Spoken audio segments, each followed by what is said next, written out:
Money is such a big thing that everyone wants, from beggars to billionaires. It's not just paper. It is an addiction. Money is a universal language understood by everyone, whether they are a PhD holder or an illiterate person, a clerk, or a politician. Money has the power to move people from living in forests to living in skyscrapers and owning vehicles faster than the wind. Though money itself is just paper with no real value, it decides the value of everything else.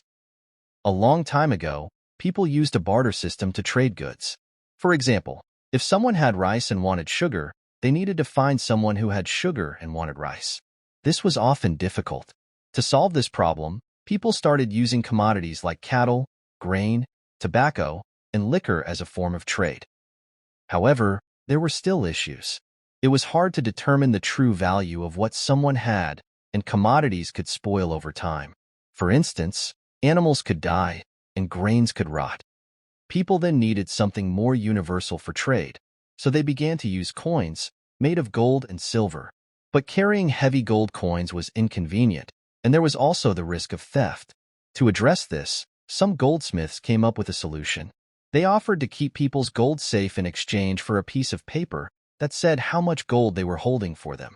This paper was called an IOU, which stands for IOU. People liked this idea because they could use the receipt to get their gold back whenever they wanted. Over time, fewer people came back to claim their gold because they were happy to trade using the receipts instead. The goldsmiths noticed this and became greedy. They realized that since everyone trusted the receipts, they could create more receipts than the actual gold they had. Some even made fake receipts without having any gold at all.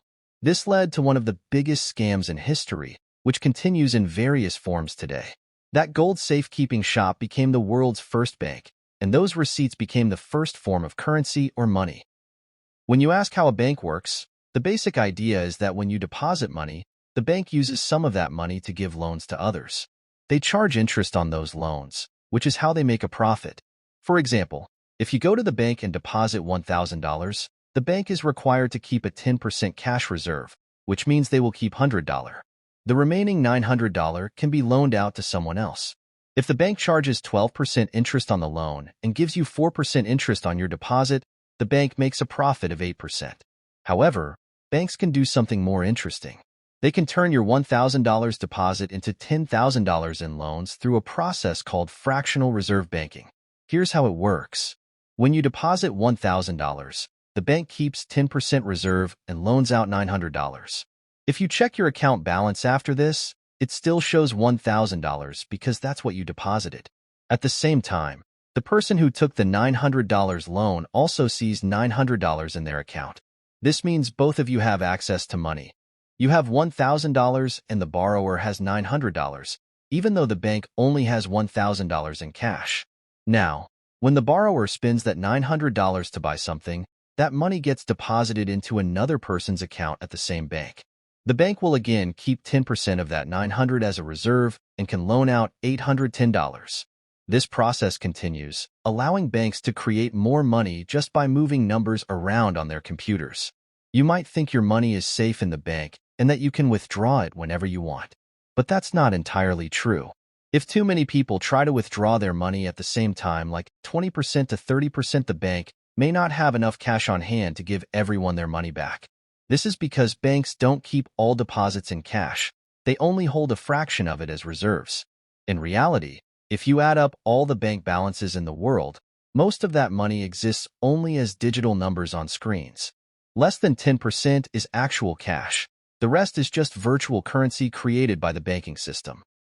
The way money works can seem complicated on purpose, making it hard for everyday people to understand.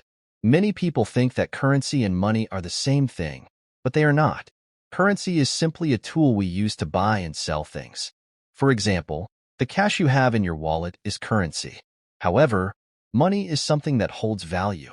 For instance, if you have a stack of $1,000 bills at home, those bills could lose their value if the government decides they are no longer valid.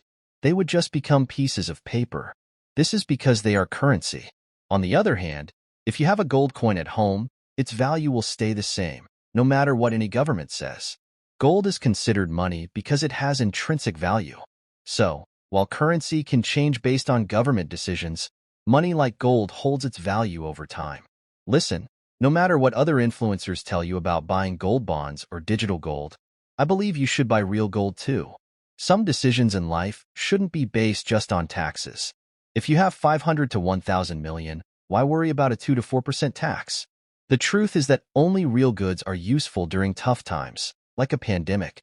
You can't buy food for a whole year by just showing a gold bond certificate to someone. But if you have some real gold at home, it can help you get by for the entire year. In the end, paper money and bonds are based on trust, and our world relies on trust.